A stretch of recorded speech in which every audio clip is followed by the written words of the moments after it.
أعوذ بالله السميع العليم من الشيطان الرجيم من همزه ونفخه ونفثه. بسم الله الرحمن الرحيم. سبح اسم ربك الأعلى الذي خلق فسوى والذي قدر فهدى والذي أخرج المرعى فجعله غثاء أحوى.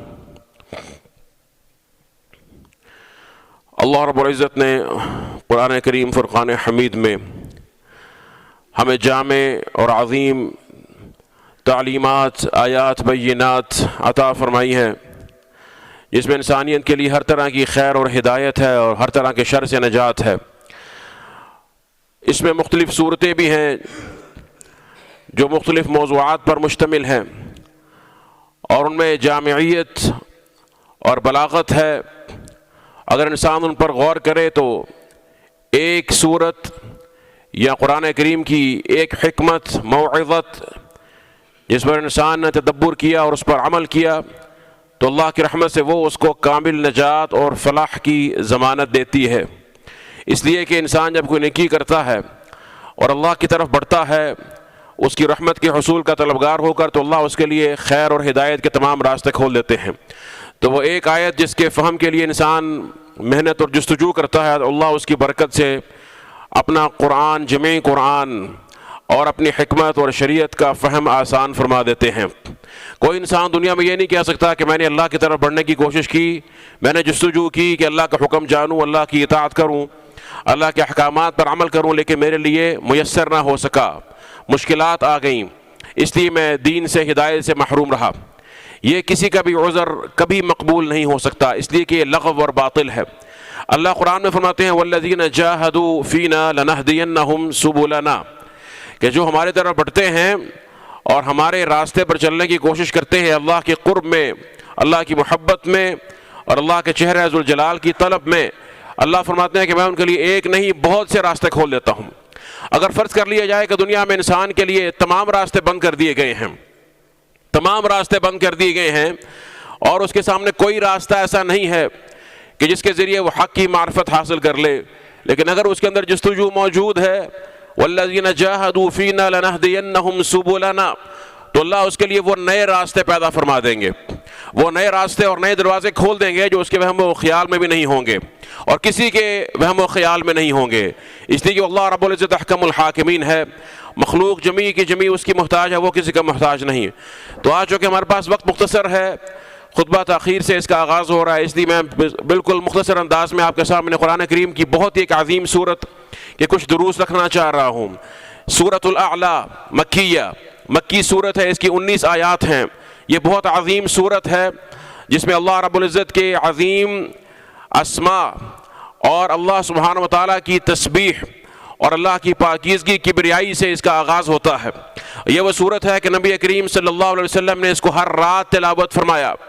آپ کا معمول تھا کہ وتر میں، نماز وتر میں اس صورت کی تلاوت ہر رات کو آپ کیا کرتے تھے۔ یہ وہ صورت ہے کہ مسلمانوں کے جتنے عظیم اجتماع ہوتے ہیں، یہ جمعہ کا اجتماع ہو یا عیدین کا اجتماع ہو، تو اس میں جو ہے یہ صورت پڑھنا مسنون ہے، اس کی نماز میں، اس کے رکعات میں۔ اس صورت کی عظمت اور فضیلت ہے، بہت بڑی صورت ہے۔ فرمایا بسم اللہ الرحمن الرحیم، سبح اسم ربک الاعلی، سبح اسم ربک الاعلی، کہ تسبیح کیجئے اپنے بلند و بالا، عظیم، عالی، سب سے برتر، سب سے اعلیٰ رب کے نام کی۔ سبح اسم ربک الاعلی، سبحان اللہ، تبارک اسم ربک ذی الجلال والاکرام۔ اللہ جس طرح سے خود مبارک ذات ہیں، اللہ کے تمام اسماء بھی مبارک ہیں۔ اللہ سبحانہ و تعالیٰ کے اسم، کسی بھی اسم حسن کو یاد کرنا، اس کو پڑھنا، اس کا ذکر کرنا، اللہ کے قرب کے حصول کے لیے اس کو سمجھتے ہوئے اللہ سے مدد مانگنا، یہ عظیم خیر اور برکت کا باعث ہے، اس سے برکات نازل ہوتی ہیں۔ اور ہم جب کسی بھی اہم کام کے شروع میں، آغاز میں پڑھتے ہیں بسم اللہ الرحمن الرحیم، تو اس میں اللہ سبحانہ و تعالیٰ کے جمیع اسماء کی مصاحبت، ان کی مدد اور ان کا ساتھ طلب کرتے ہیں۔ بسم اللہ، کچھ لوگ کہتے ہیں کہ اللہ کا کوئی ایک نام ہے، اس سے مراد نہیں، بسم اللہ الرحمن الرحیم۔ اسم اللہ جب آتا ہے تو اس سے مراد، یہ جب مفرد مضاف ہوتا ہے نا، تو اس سے مراد ہوتا ہے کہ اللہ کے جتنے اسماء حسن ہیں، سب کی برکت اور خیر اور ان کی جو اس کی جو رحمت ہے اللہ سبحانہ و تعالیٰ کی، ان کی مدد کے ساتھ میں اپنے اس کام کا آغاز کرتا ہوں، ٹھیک ہے۔ اور ظاہر سی بات ہے کہ اس میں اللہ سبحانہ و تعالیٰ کی اعانت جو ہے وہ شامل ہے، ذات باری تعالیٰ کی مدد، اس کی رحمت، اس کے بغیر کوئی بھی کام، کوئی بھی خیر اپنے انجام تک نہیں پہنچ سکتی۔ الحمدللہ الذی بنعمتہ تتم الصالحات، سبح اسم ربک الاعلی، وہ رب جو سب سے بلند ہے، سب سے بلند ہے جو رب، کوئی بھی اس سے بلند نہیں ہے۔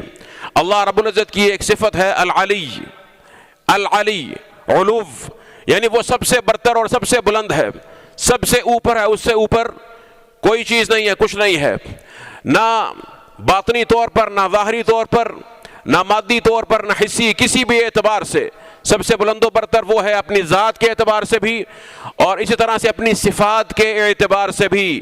کوئی بھی اللہ سبحانہ و تعالیٰ سے اپنی صفات کے اعتبار سے بلند نہیں ہو سکتا۔ اللہ سبحانہ و تعالیٰ کی صفاتیں جو باری تعالیٰ ہیں، مطہرہ ہیں، وہ ہر طرح کی نقص سے اور عیب سے وہ پاک ہیں۔ اللہ سبحانہ و تعالیٰ کی صفات مقدسہ ہر طرح کے نقص اور عیب سے پاک ہیں، جس طرح کہ اللہ سبحانہ و تعالیٰ کی ذات ہر طرح کے نقص اور عیب سے بلند تر ہے۔ العلی العظیم، اللہ سبحانہ و تعالیٰ کی ایک صفت ہے کہ وہ مستوی علی العرش ہیں، اللہ عرش پر مستوی ہیں۔ زمین و آسمان، یہ کائنات کتنی وسیع ہے، لیکن اللہ سبحانہ و تعالیٰ کی کرسی کے مقابلے میں اس کی حیثیت صرف اتنی سی ہے جتنی کہ ایک معمولی سی انگوٹھی کا حلقہ ایک وسیع و عریض صحرا میں پڑا ہوتا ہے، اور کرسی کی حیثیت عرش کے مقابلے میں بس اتنی سی ہے جتنا سے ایک معمولی سا انگوٹھی کا حلقہ ایک وسیع و عریض صحرا کے مقابلے میں ہے۔ اور عرش پر اللہ سبحانہ و تعالیٰ مستوی ہیں، اور اللہ سبحانہ و تعالیٰ کی کبریائی اور عظمت اور اللہ سبحانہ و تعالیٰ کے علو کی کوئی انتہا نہیں ہے۔ ہم اس کی جو ہے اس کو قیاس نہیں کر سکتے مخلوق پر، اور ہمارے ذہن میں اس کی کوئی انتہا اور کوئی حد نہیں آ سکتی ہے کہ ہم اس کو اپنے عقل سے اس کو محدود کر لیں۔ سبح اسم ربک الاعلی، اللہ سبحانہ و تعالیٰ کے نام کی، جو اللہ سب سے بلند ہے، سب سے عالی ہے، اس کے نام کی تسبیح کیجیے۔ اللہ کے نام کی تسبیح سے کیا مطلب ہے؟ تو یاد رکھیے کہ یہاں پر اللہ نے اپنے نام کی تسبیح کا حکم دیا، تو نبی کریم صلی اللہ علیہ وسلم نے یہ حکم دیا۔ جب یہ آیت مبارکہ نازل ہوئی تو فرمایا کہ اجعلوها فی سجودکم، اپنے سجدوں میں اس کو اختیار کر لو، سبحان ربی الاعلی وبحمدہ۔ اس سے قبل صحابہ کرام رکوع اور سجود میں سبحان اللہ پڑھا کرتے، اللہ کی تسبیح بیان کرتے، لیکن اس آیت کے نزول کے بعد فرمایا کہ اجعلوها فی سجودکم، کہ سجدہ جو اللہ سے سب سے زیادہ قرب کی حالت ہے، سب سے زیادہ اللہ کے قریب ہوتا ہے انسان، کب ہوتا ہے؟ وَهُوَ ساجد، جب وہ سجدے کی حالت میں ہوتا ہے۔ فرمایا اپنے سجدوں میں یہ شروع کرو اس کی تسبیح اس انداز سے جو یہاں پر بیان ہوئی ہے، سبح اسم ربک الاعلی۔ تو پھر کیا کرنا ہے؟ اس کی تعویل کرتے ہوئے، اس پہ عمل کرتے ہوئے، سبحان ربی الاعلی، سبحان ربی الاعلی۔ اور اسی طرح سے فسبح باسم ربک العظیم، اس آیت مبارکہ کے نزول کے بعد اللہ کے رسول نے فرمایا کہ اس کو اپنے رکوع میں اختیار کرو، اجعلوها فی رکوعکم، یعنی سبحان ربی العظیم وبحمدہ، اور اللہ کی حمد بھی ساتھ بیان کی جانی چاہیے۔ سبح اسم ربک الاعلی، اللہ سبحانہ و تعالیٰ کے اسماء، ان کا ذکر ہے، اس سے سورت مبارکہ کا آغاز ہے۔ جس نے اللہ سبحانہ و تعالیٰ کے اسماء کو سمجھ لیا اور سمجھ کر ان کو سیکھ کر ان پر عمل کر لیا، ان کے مقتضا پر، یقیناً وہ اللہ کی نگاہ میں بلند ہو گیا۔ سبح اسم ربک الاعلی، اللہ عالی ہے، اعلیٰ ہے، تو اللہ اس شخص کو بھی پھر دنیا کی تمام رذائل سے بلند کر دیتا ہے اور اس کو دنیا میں عزت عطا فرماتا ہے۔ من تواضع للہ رفعہ اللہ، جو اللہ کے سامنے جھک جاتا ہے اللہ اس کو بلند کر دیتا ہے۔ اللہ کے اسماء سے ہم کس طرح فائدہ اٹھا سکتے ہیں؟ علماء نے اس کے بارے میں 3 اصول بیان کیے ہیں، ذرا یاد رکھ لیجئے آسان الفاظ میں، 3 مختصر الفاظ ہیں۔ اللہ سبحانہ و تعالیٰ کا کوئی بھی اسم حسن ہے، اور یاد رکھیے کہ اللہ تعالیٰ کے اسماء حسنہ ہیں کہ جن میں جمیع شریعت کا نچوڑ اور جوہر موجود ہے۔ جس نے ان کو سمجھ لیا، سیکھ لیا، وہ اللہ سبحانہ و تعالیٰ کے اس کی حیثیت ایک عالم کی حیثیت ہے جو اللہ کی معرفت رکھتا ہے۔ تو 3 چیزیں ہیں، 3 ایسے اسباق ہیں جو ہمیں ہر اللہ کے اسم حسن کے بارے میں اپنے عقیدے اور عمل کے اعتبار سے یاد رکھنے ہیں، سیکھنے ہیں۔ پہلی چیز ہے تحقق، دوسری چیز ہے تعلق، اور تیسری چیز ہے تخلق۔ تحقق، تعلق اور تخلق 3 الفاظ ہیں۔ تحقق کیا ہے؟ جب بھی آپ کوئی اسم جس کے ذریعے اللہ کو پکارتے ہیں، یا رب، یا اللہ، یا رحمان، یا رحیم، یا ودود، یا رزاق، کوئی بھی اللہ کا اسم حسن، تحقق سے مراد یہ ہے کہ وہ یقین کر لیجئے کہ وہ اسم قرآن و سنت میں اللہ کے اسم کے طور پر وارد ہوا ہے۔ اللہ نے وہ اسم انسان کو سکھایا ہے، اللہ نے وہ اسم اپنی مخلوق کو سکھایا ہے، یا اللہ کی کتاب میں ہے، یا محمد الرسول اللہ صلی اللہ علیہ وسلم کی زبان اقدس سے وہ اسم مبارک اس امت کو سکھلایا گیا ہے۔ اگر اس کا ثبوت موجود ہے تو وہ اللہ سبحانہ و تعالیٰ کا اسم ہے، ورنہ خود ساختہ اسم جاری نہ کریں۔ جب آپ مخلوق میں سے کسی کو اس کے نام کے علاوہ کسی اور نام سے پکارتے ہیں تو وہ اس کو اچھا محسوس کرتا ہے یا برا محسوس کرتا ہے؟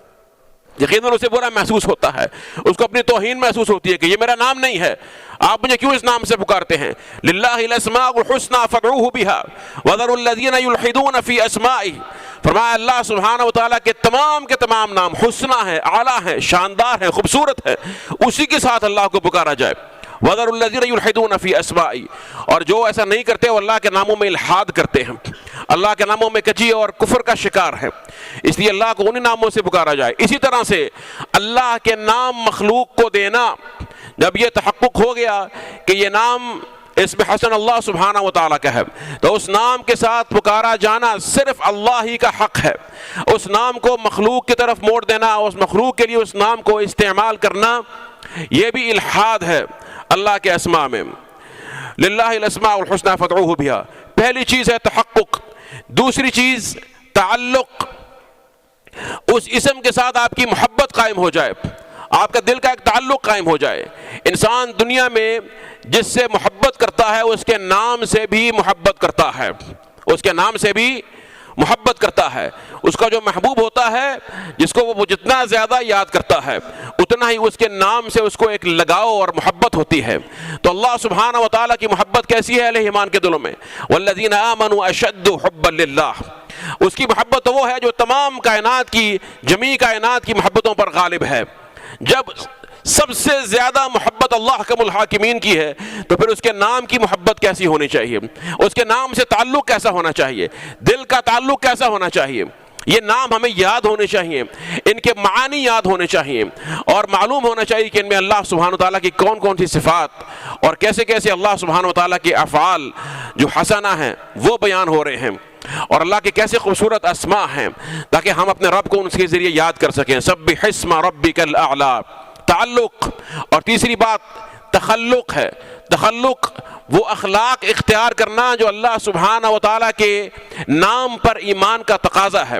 مثال کے طور پر اس کو سمجھنے کے لیے ہم اللہ سبحانہ و تعالیٰ کے اسماء کو دو حصوں میں تقسیم کرتے ہیں۔ ایک اللہ سبحانہ و تعالیٰ کے اسماء اور پھر وہ جن صفات پر دلالت کرتے ہیں وہ ہیں جو کہ جلال ہیں، صفات جلالیہ ہیں جن میں اللہ کا جلال ہے، اور دوسری وہ جن میں اللہ کا جمال ہے۔ اللہ کی صفات جلالیہ کون کون سی ہیں؟ جیسے کہ المتکبر، الجبار، القہار، العظیم، اور اس طرح سے المنتقم، اور دیگر اللہ کے اسماء ہیں جن میں اللہ کی کبریائی، جلال اور اللہ کی قوت کا علم ہوتا ہے۔ اور اس کے مقابلے میں دوسرے اسماء اللہ سبحانہ و تعالیٰ کے وہ صفات جمالیہ پر دلالت کرتے ہیں، جیسے کہ الرحمن، الرحیم، الودود، اللطیف، الرحیم، یہ اللہ سبحانہ و تعالیٰ کے اسماء ہیں۔ تو انسان نے اب تخلق کیسے کرنا ہے، اپنا اخلاق دنیا میں کیسے بنانا ہے، یہ ذرا سیکھ لیجئے، سمجھ لیجئے کہ جو اللہ سبحانہ و تعالیٰ کی صفات جلالیہ ہیں ان کے مقابلے میں انسان نے عاجزی اختیار کرنی ہے، اور اللہ کے بالمقابل جو اللہ کا اسم، اللہ کی صفت ہے، تو انسان نے اس کی ضد اختیار کرنی ہے۔ اللہ کی صفت کیا ہے؟ متکبر، تو انسان نے متکبر بننا ہے، اس نے عاجز اور ذلیل بننا ہے اللہ کے مقابلے میں۔ اللہ عظیم ہے، انسان اللہ کے بالمقابل کیا بننا ہے؟ حقیر بننا ہے کہ یا اللہ میرے پاس کچھ بھی نہیں ہے، میرے لیے کوئی عظمت نہیں ہے، تمام کی تمام عظمت تو تیرے لیے ہے، تو جسے چاہے بڑا کر دے، جسے چاہے چھوٹا کر دے۔ اسی طرح سے اللہ سبحانہ و تعالیٰ کی صفت قہار اور دیگر صفات ہیں۔ تو انسان جب اللہ سبحانہ و تعالیٰ کی صفات جلالیہ کے سامنے اپنے آپ کو حقیر جانتا ہے اور اس کے ضد کے اختیار کرتا ہے تو اللہ اس سے راضی ہو جاتے ہیں، اللہ اس سے خوش ہو جاتے ہیں۔ اور جو اللہ کی صفات جلالیہ کو اپنے اندر خیال کرتا ہے، اللہ متکبر ہے، فرمایا الکبریاء ردائی، یہ کبر اللہ کی چادر ہے، اور جو اللہ سے اس چادر کو کھینچنے کی کوشش کرتا ہے اللہ اس کو ذلیل کر دیتا ہے، اللہ اس کو توڑ دیتا ہے۔ یہ اللہ کی صفات جلالیہ کے بالمقابل ہمارا تخلق ہے، وہ اخلاق جو ہم نے حاصل کرنا ہے، اختیار کرنا ہے۔ اسی طرح سے اللہ کی صفات جمالیہ ہیں، تو اللہ کی صفات جمالیہ کے بالمقابل ہمارا رویہ کیا ہونا چاہیے کہ ہم ان صفات کو مخلوق کے اعتبار سے، اپنے اعتبار سے اپنے اندر پیدا کرنے کی کوشش کریں۔ مثال کے طور پر اللہ سبحانہ وتعالیٰ ان ربکم حیی کریم، اللہ میں صفت حیا ہے، انسان میں حیا ہونے چاہیے۔ اللہ میں صفت رحمان، وہ رحم کرتا ہے، بے تحاشا رحم کرتا ہے۔ فرمایا کہ اللہ اس پر رحم کرتا ہے جو اللہ کی مخلوق پر رحم کرتا ہے۔ ارحم من فی الارض یرحمک من فی السماء، زمین والوں پر رحم کرو گے تو اللہ تم پر رحم کرے گا۔ تو اس لیے یہ صفت رحمت انسان کو اپنے اندر اختیار کرنی چاہیے، لیکن انسان کی صفت رحمت اپنے اعتبار سے، مخلوق کے اعتبار سے ہوگی، اس کا خالق سے کوئی موازنہ نہیں، لیکن اس کے اخلاق میں یہ صفات جو جمال کی صفات ہیں وہ جھلکنی چاہیے۔ نبی کریم کی صفات کیا بیان ہوئی؟ لقد جاءکم رسول من انفسکم عزیز علیہ ما عنتم حریص علیکم بالمؤمنین رؤوف الرحیم، بالمؤمنین رؤوف الرحیم، کہ نبی کریم اہل ایمان کے لیے رؤوف بھی ہیں اور رحیم بھی ہیں۔ یہ دونوں صفات اللہ کم الحاکمین کی ہیں، لیکن اللہ کی صفت رؤوف اور رحیم وہ، اور مخلوق کی صفت مخلوق اور رحیم، اس میں اتنا ہی فرق ہے جتنا کہ خالق اور مخلوق میں فرق ہے، ان کو اس پر قیاس نہیں کیا جا سکتا ہے۔ تو یہ اللہ سبحانہ وتعالیٰ کے اسماء کے ساتھ ہمارا عقیدہ اور عمل اور تعامل ہونا چاہیے۔ اس کے بعد پھر تسبیح ہے اللہ سبحانہ وتعالیٰ کے، سبح اسم ربک الاعلی، وہ رب جو سب سے بلند ہے، سب سے عالی ہے، اس کی تسبیح کیسے کی جا سکتی ہے اس کے اسماء کی؟ وہ یہ ہے کہ اس کے اسماء اور اس کے صفات کو پاک قرار دیا جائے ہر طرح کے نقص اور ہر طرح کے عیب سے، اس کے افعال کو بھی پاک قرار دیا جائے۔ وہ جو کرتا ہے وہ عین حکمت اور عدل ہوتا ہے، جو کرتا ہے وہ عین حکمت اور عدل ہے۔ اس نے جہنم کو تخلیق کیا، یہ اس کا عدل ہے یا نہیں؟ وَهُوَ الْحَكَمُ الْعَدْلُ، اس کی صفت عدل ہے۔ اس نے جنت کو تخلیق کیا، یہ اس کا فضل ہے۔ جس کو اس نے جہنم میں داخل کیا اس نے عین عدل پر داخل کیا ہے، اور جس کو اس نے جنت میں داخل کر دیا اپنی رحمت سے تو یہ اس کا فضل ہے۔ کوئی انسان بھی اپنے عمل سے جنت میں نہیں جا سکتا ہے، جو بھی جاتا ہے وہ اللہ سبحانہ وتعالیٰ کے فضل اور اس کی رحمت سے جاتا ہے۔ تو اللہ سبحانہ وتعالیٰ کے جمیع افعال انہی دو تصورات کے گرد گھومتے ہیں، اس سے باہر نہیں ہے۔ یاد رکھیے اللہ کا ہر فعل یا تو عدل ہے یا فضل ہے، اللہ کا ہر فعل یا تو عدل ہے یا فضل ہے، اس سے باہر اللہ کا کوئی فعل نہیں ہے۔ اور اس لیے اللہ نے اہل ایمان کی صفت بیان فرمائی ہے جب اللہ کی کائنات پر، مخلوقات پر غور کرتے ہیں، الذین یتفکرون فی خلق السماوات والارض ربنا ما خلقت هذا باطلا سبحانک فقنا عذاب النار ربنا انك من تدخل النار فقد اخزيته وما للظالمين من انصار ربنا اننا سمعنا مناديا ينادي للايمان ان امنوا بربكم فآمنا ربنا فاغفر لنا ذنوبنا وكفر عنا سيئاتنا وتوفنا مع الابرار ربنا وآتنا ما وعدتنا على رسلك ولا تخزنا يوم القيامة انك لا تخلف الميعاد فاستجاب لهم ربهم۔ تو رب ان کی دعا کو سن لیتا ہے، ان کی دعا کو قبول کرتا ہے۔ جو اللہ سبحانہ وتعالیٰ کے اسماء حسنہ پر اس طرح سے ایمان لاتے ہیں اور اس کی تسبیح کرتے ہیں، اس کی حمد و ثنا بیان کرتے ہیں، سبحان اللہ وسبحان اللہ والحمد للہ تملأان اور تملأ ما بین السماء والارض، یہ اللہ کی جو تسبیح اور اس کی تحمید ہے یہ زمین و آسمان کو بھر دیتی ہے۔ والحمد للہ تملأ المیزان، اور الحمد للہ کا کلمہ انسان کا میزان بھر دیتا ہے۔ سبح اسم ربک الاعلی الذی خلق فسوی، اب اس رب اعلیٰ کی صفات بیان ہوتی ہیں، گویا کہ اعلیٰ کی اب کچھ ایسی تعریف ہوتی ہے جو جامع تعریف ہے کہ رب اعلیٰ وہ کون ہے؟ فرمایا الذی خلق فسوی، وہ ہے جس نے تخلیق کیا ہے۔ کس کو تخلیق کیا ہے؟ مطلق چھوڑ دیا ہے، مقید نہیں کیا، سب کچھ ہی بنانے والا وہ ہے، اس کے سوا جو کچھ ہے وہ اس کی مخلوق ہے۔ اس کے سوا جو کچھ ہے اسی کی مخلوق ہے. افمن یخلق کمن لا یخلق، جو بناتا ہے، تخلیق کرتا ہے، وجود بخشتا ہے، وہ اس کی مانند کیسے ہو سکتا ہے جو کچھ نہیں بنا سکتا ہے. یا ایھا الناس ضرب مثل فاستمعوا له ان الذين تدعون من دون الله لن يخلقوا ذبابا ولو اجتمعوا له. تم جنہیں اللہ کے سوا پکارتے ہو اگر وہ سب کے سب جمع ہو جائیں، لن حرف لن کا مطلب ہے کہ قیامت تک بھی لگے رہو، اس کے بعد بھی لگے رہو. اس کے بعد تو خیر امکان ہی نہیں ہے، لیکن ایک مفروضہ ہے.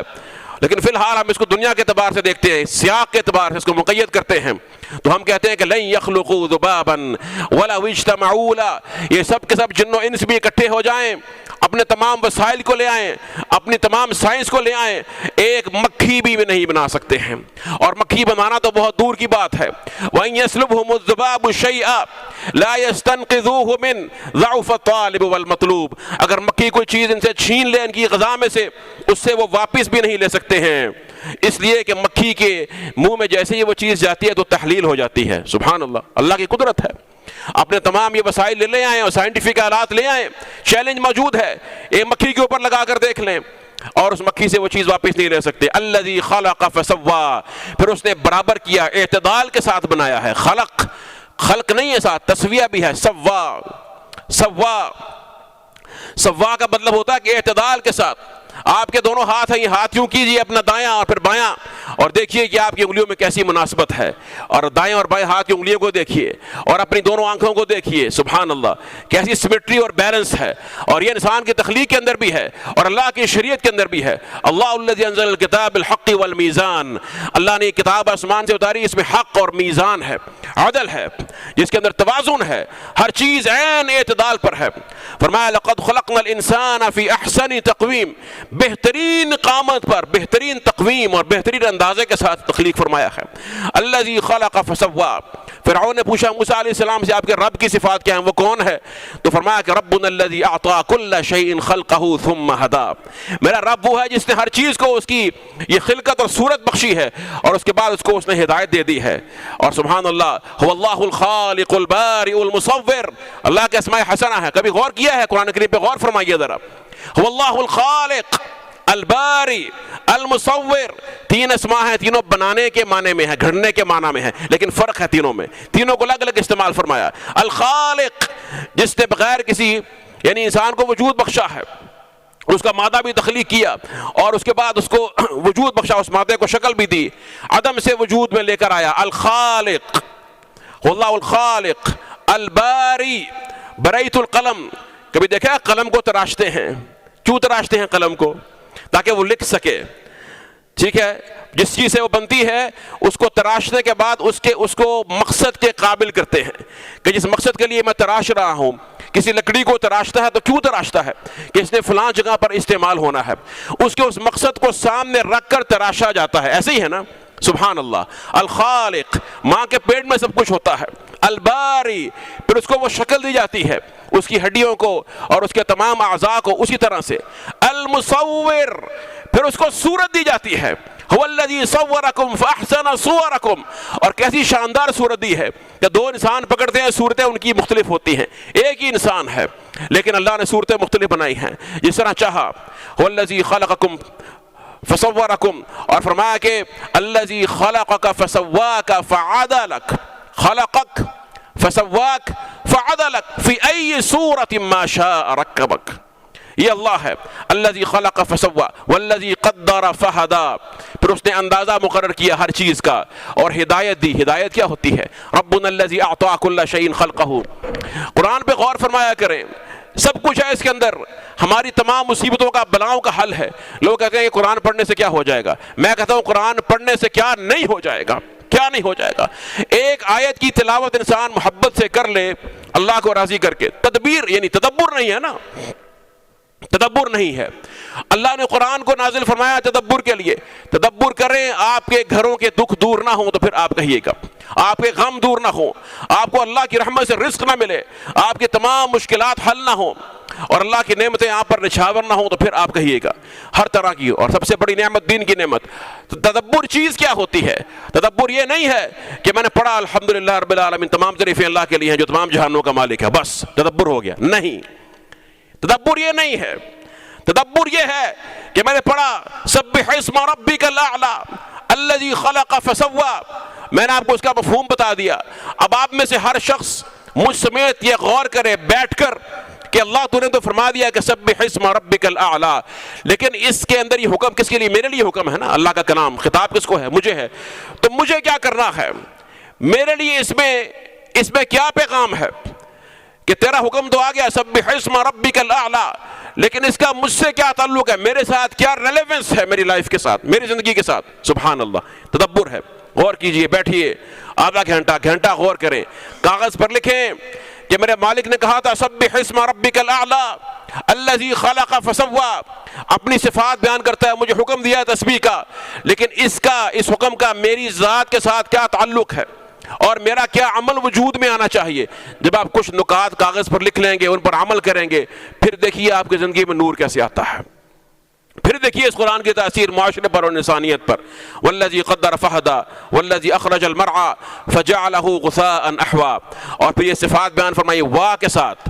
واو کے بغیر بھی صفات آ جاتی ہیں، لیکن واو کے ساتھ ہر صفت کی الگ اہمیت بیان کرنے کے لیے واو والذی قدر فہدی والذی اخرج المرعى، جس نے ہر طرح کی کھیتی، چارہ اور سبزہ جو ہے وہ زمین سے نکالا ہے۔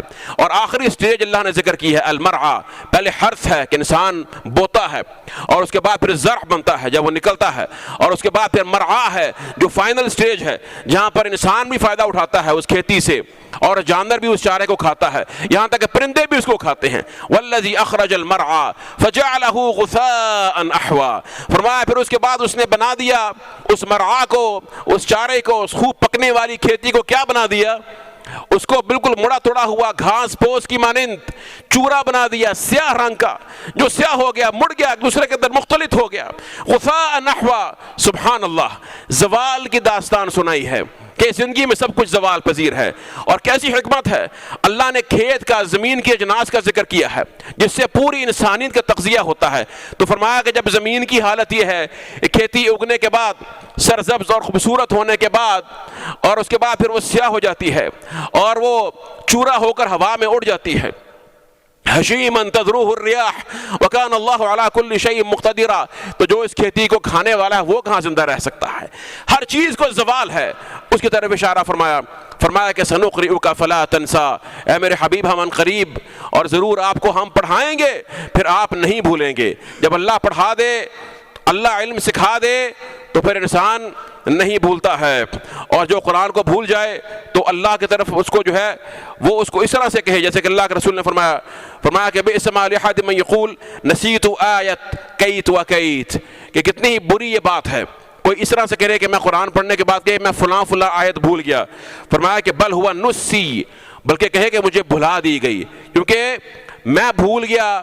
یہ عربی میں بھولنے اور ترک کرنے، اپنے ارادے کے ساتھ ایک چیز کو چھوڑ دینے اور اس کے بارے میں جو ہے وہ ایسا رویہ اختیار کرنے کے یعنی غفلت کا رویہ اختیار کرنے کے معنی میں آتا ہے۔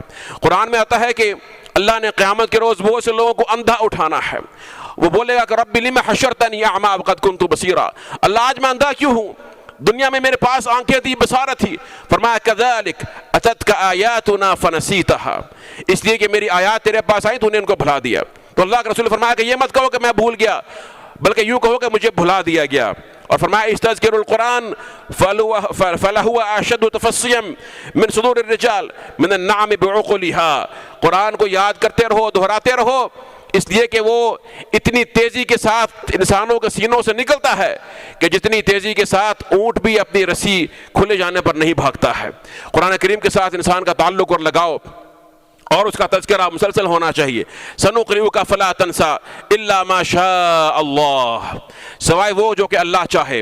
ہاں اللہ قرآن کریم کی کسی آیت کو منسوخ کرنا چاہے اور کسی حکم کو مؤخر کرنا چاہے، کسی کو مقدم کرنا چاہے، کسی کو عام کرنا چاہے، کسی کو خاص کرنا چاہے تو اللہ کر سکتا ہے، لیکن اللہ اپنے حبیب کو جو وحی اور علم دیتا ہے تو پھر اللہ کے رسول صلی اللہ علیہ وسلم کے سینے میں محفوظ رہتا ہے۔ اور اللہ کے رسول اس کو یاد کرنے کے لیے جب جبریل امین اس کو پڑھتے تو آپ تیز تیز جو ہے وہ زبان مبارک کو حرکت دیتے تاکہ مجھے یاد رہ جائے، مجھے بھول نہ جائے۔ فرمایا لا تحرک به لسانک لتعجل به ان علینا جمعہ وقرآنہ ثم ان علینا بیانہ، آپ اس کے بارے میں فکر مند مت ہوئے اور جلدی نہ کیجیے. لا تعجل بالقرآن من قبل ان يقضى عليك وحيه وقل رب زدنی علما. رب سے علم کی زیادتی کا سوال کریں. ہمیں بھی کرنا چاہیے رب زدنی علما، لیکن اس کے سینے میں، آپ کے سینے میں اس قرآن کو محفوظ کرنا، اس کے بیان کو محفوظ کرنا قیامت تک، یہ اللہ سبحانہ و تعالیٰ کا کام ہے. اور کیوں؟ انا نحن نزلنا الذکر وانا له لحافظون الا ما شاء اللہ انه يعلم الجہر وما يخفى. فرمایا وہ جانتا ہے کہ جو کچھ ظاہر ہے اور جو مخفی ہے سب اس کے علم میں ہے. وَنُيَسِّرُكَ لِلْيُسْرَى، اور فرمایا کہ ہم آپ کے لیے عن قریب آسانی کی طرف راستہ کھول دیں گے. جو یسرا ہے، جو آسانی ہے، اس کی طرف آپ کو سہولت عطا فرما دیں گے. سبحان اللہ. یہ ذکر ہوا آسانی سے مراد، یسرا سے کیا مراد ہے؟ دنیا میں ہدایت ہے اور آخرت میں اللہ سبحانہ تعالیٰ کی جنات ہیں. فرمایا سنقرئک فلا تنسى. جب اللہ انسان کو علم دیتا ہے تو اس سے کیا معلوم ہوتا ہے؟ اس سے معلوم ہوتا ہے کہ پھر انسان کے لیے آسانی کے راستے کھل جاتے ہیں. اللہ سبحانہ و تعالیٰ کے علم سے انسان کے لیے آسانی کے دروازے اور جنت کے دروازے کھل جاتے ہیں، آسان ہو جاتے ہیں. یہ مراد ہے اس سے. سنقرئک فلا تنسى الا ما شاء اللہ انه يعلم الجہر وما يخفى. وہ جہر بھی جانتا ہے جو بلند آواز سے بات کی جاتی ہے. ایسا نہیں کہ اگر بہت سے لوگ اونچی آواز سے پڑھتے ہیں، بلند آواز سے پڑھتے ہیں تو اللہ کو معلوم نہیں ہوتا کہ کون کیا کہتا ہے، اور کوئی مخفی بولتا ہے تو اللہ کو معلوم نہیں ہوتا. اللہ سب جانتا ہے. اور فرمایا کہ وَنُيَسِّرُكَ لِلْيُسْرَى، اور اللہ آپ کے لیے آسان فرما دیں گے یسرا، جنت کا راستہ. تو اللہ کے رسول نے فرمایا کہ من سلک طریقا یطلب فیہ علما سلک اللہ بہ طریقا من طرق الجنہ، کہ اللہ سبحانہ و تعالیٰ جو شخص اللہ کے دین کے علم میں سے کسی راستے پر چلتا ہے، اللہ تعالیٰ اسے جنت کے راستوں میں سے ایک راستے پر چلا دیتا ہے. اللہ اس کے لیے جنت کا راستہ آسان کر دیتا ہے. یعنی علم کے راستے پر چلنا جنت کے راستے پر چلنا ہے. علم کے راستے پر چلنا جنت کے راستے اور دروازے کھول دیتا ہے، انسان کے لیے جنت کے راستے پر چلنا آسان کر دیتا ہے. وَنُيَسِّرُكَ لِلْيُسْرَى فَذَكِّرْ إِن نَفَعَتِ الذِّكْرَى. فرمایا کہ آپ ان کو نصیحت کیجئے اگر آپ دیکھیں کہ نصیحت کرنے کا فائدہ ہوتا ہے. اگر نصیحت فائدہ دے، ذکرہ، تو آپ نصیحت کیجئے، تذکیر کیجئے، ڈرائیے. اس سے مراد یہ نہیں کہ انسان اپنے طور پہ فیصلہ کر لے کہ جناب نصیحت کا فائدہ کہاں پر ہے، کہاں پر نہیں، تذکیر کہاں پر مفید ہے، کہاں پر مفید نہیں ہے، اور اس کو کرنا چھوڑ دے. دیکھیے فرعون کے بارے میں اللہ کے علم میں تھا کہ فرعون نے ایمان نہیں لے کر آنا، فرعون نے ایمان نہیں لے کر آنا، اللہ کو علم تھا. اس کے باوجود آپ نے کیا کہا؟ فرمایا کہ فَقُولَا لَهُ قَوْلًا لَيِّنًا لَعَلَّهُ يَتَذَكَّرُ أَوْ يَخْشَىٰ، کہ اس کو دعوت دو، ممکن ہے کہ وہ نصیحت حاصل کر لے، اللہ سے ڈر جائے، اللہ کا خوف کر لے. فَذَكِّرْ إِن نَفَعَتِ الذِّكْرَىٰ. یہاں پر روکتے ہیں، وقت چونکہ قلیل ہے اور پھر یہ سورہ مبارکہ مزید کچھ تفصیل کی محتاج ہے، تو انشاءاللہ باقی آیات ہم اگلے خطبہ کے اندر مکمل کریں گے. اس میں بہت عظیم اسباق ہیں، جیسا کہ فلاح کا، کامل فلاح کا نسخہ اس ایک سورت کے اندر بند ہے، ایک سورت کے اندر بند ہے. انشاءاللہ اس کو ہم بیان کریں گے کس طرح سے. یہ ایک مقدمہ تھا، یہ تمہید تھا، اور مزید اس کے اندر جو ہے وہ پھر کچھ بیان ہے کہ فذکر ان نفعت الذکریٰ، یہ تذکیر کرنی ہے، دعوت دینی ہے انسانیت کو علم کی اور اللہ کی شریعت کی، اس کی حکمت اور مصلحت کیا ہے اور کیا طریقہ اس میں اختیار کرنا چاہیے، کب تک انسان کو نصیحت کرنی چاہیے اور کب انسان کو نصیحت کرنے سے رک جانا چاہیے. یہ دونوں چیزیں ہمیں، دونوں کے اصول ہمیں شریعت مطہرہ نے دیے ہیں. وباللہ تعالیٰ توفیق، وآخر دعوانا الحمدللہ رب العالمین.